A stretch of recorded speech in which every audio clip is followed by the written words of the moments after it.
What's up guys, welcome back to the channel and thank you for watching another video. Today I am going to tell you how I drove my car so hard that I actually ruined one of my tires from the inside out. Yeah, that wasn't cheap.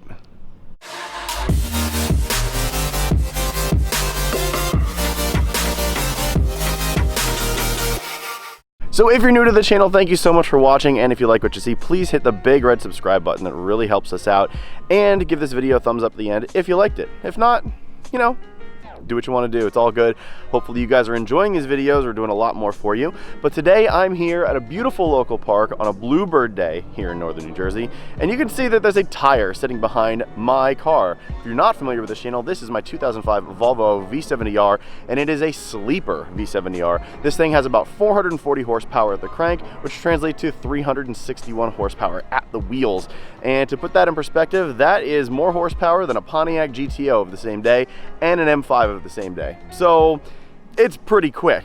Now, I just went on a really amazing road trip down to the Tail of Dragon and on the border of North Carolina and Tennessee, and this car was torture tested there. It was 2,500 miles, and it was back and forth, tons of amazing roads and turns, and the car, the tires, the wheels, the suspension, everything was tested to the extreme. Now, obviously, one of the tires didn't quite make it, and I'm going to show you exactly what happened, because there's a lot of science behind this, and I thought this would be a good video to make to educate you guys as to why tire pressures are so important, why making sure that your tires and upkeep of your tires and proper inflation of your tires and everything about your tires is so crucial to your car, whether it be performance or commuter or otherwise. So let's check out what exactly happened to this tire, because it ain't pretty. Now you may see my shadow, and I'm doing this on purpose from the sunny side so you can kind of see exactly what I'm talking about. Before we get into how to exactly make sure that your tires are at optimal performance for your car, let's check out what happened to this thing.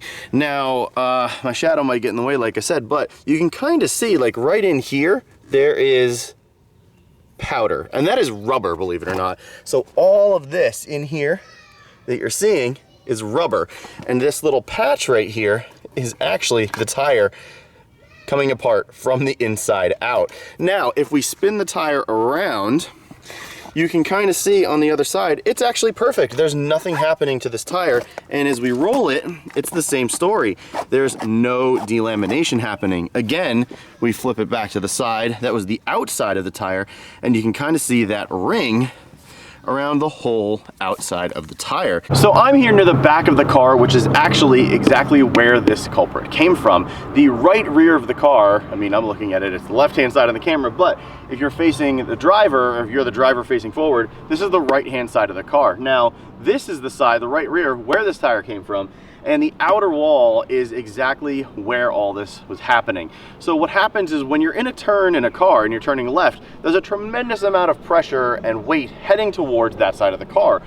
The V70R is between 3,700 and 3,800 pounds, which isn't crazy heavy.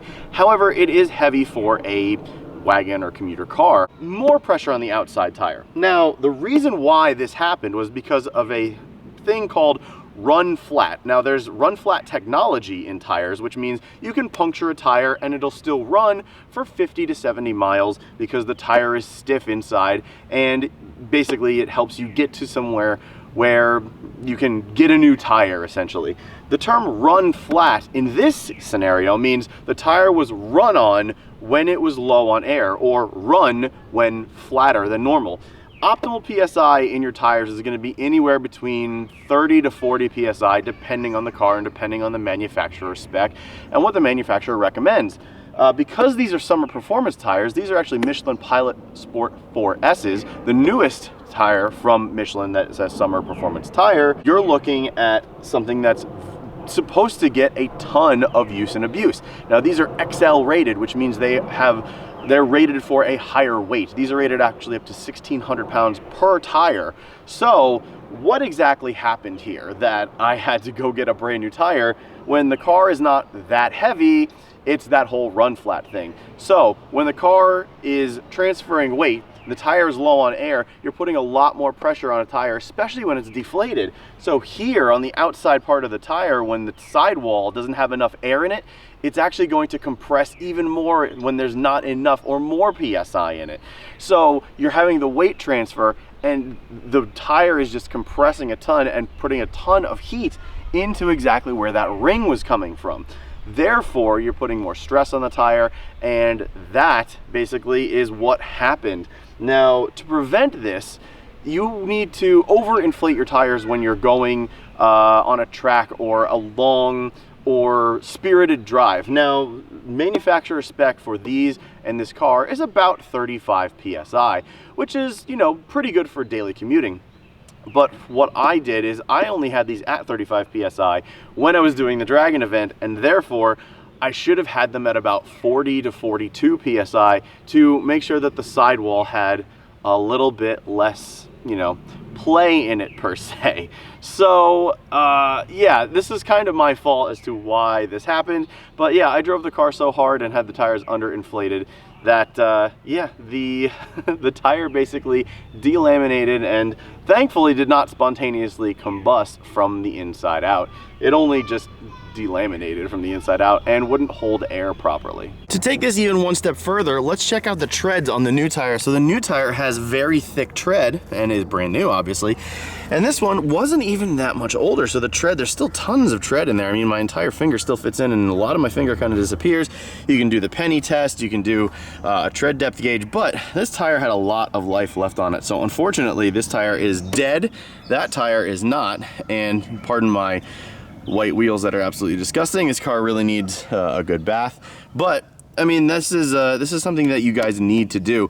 For performance, you need to check your manufacturer recommendations. You also need to check out exactly what your car needs based on what your car is. It may be a little bit different than what this thing needs. And this is essentially a commuter car. I'm trying to turn this into a performance car. A normal tire combo on this, which the originals were 17 inches, you would probably need 30 to 33, maybe even 35 PSI just on your normal 17-inch, 45mm sidewall car or tire. But because this thing has 18s, they're 245 40s, you need to have a little bit more air in them. So that's it in a nutshell. This tire is dead, and yeah, really kind of interesting as to how it came about. Now, what I'm gonna do with this is basically just, you know, get rid of this tire. It's not usable. And this tire and the rest of the tires had enough tread left that it's not too much of a difference between the four. You need to have, as close to humanly possible, all the tread similar on all your tires. That is another optimal performance measure. If you don't have them, say one is, they're measured by 30 seconds. Say one is 2 30 seconds, which is basically bald, and one is like 9 or 11 30 seconds. That's gonna be just as bad as having everything bald. You need to have a similar amount of tread depth on all tires, and then your car will perform at its peak performance. One last final reason as to why this car had this happen with this tire is because this car is lowered a little bit, and when your car is lowered, it's going to have a lower center of gravity and put a little bit more physical force on the outside walls of each tires as well. The same thing happens when you put sway bars on your car. It makes your car corner flatter, but there is more force going on the outside wall of the corner you're going on. If you're making a left-hand turn, all of the weight goes to the right, so the right has a little bit more force. If you're making a right-hand turn, same thing on the other side. So hopefully this little science lesson helped you guys out a little bit. I hope you guys inflate your tires properly, or else you can basically just get random flat tires if you're driving very hard. For normal commuter cars, it should be okay, but always check your tire pressures and make sure that you have your car running at peak performance.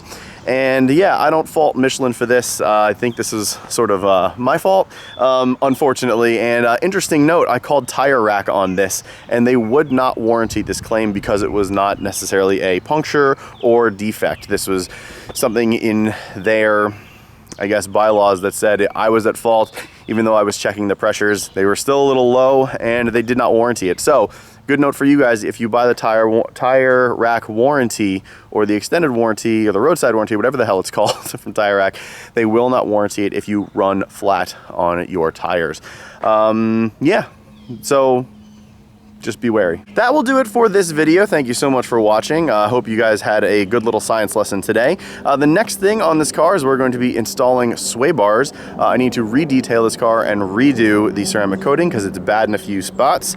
And then I think it's time to throw up a full time lapse of this entire build from when we got this blue car to now. Essentially, this build is done, less the sway bars. So maybe next week I'll throw up a time-lapse video and we can see exactly where we're at. Thank you so much for watching. If you want to follow us on social media, it is in the links in the description below. It's at Shifting Lanes. If you want to follow me, it is at RealGregsonM. If you want to see all of the videos from our Dragon run, the playlist link will be in the description as well. Thank you so much for watching, and I will catch you next time. See ya!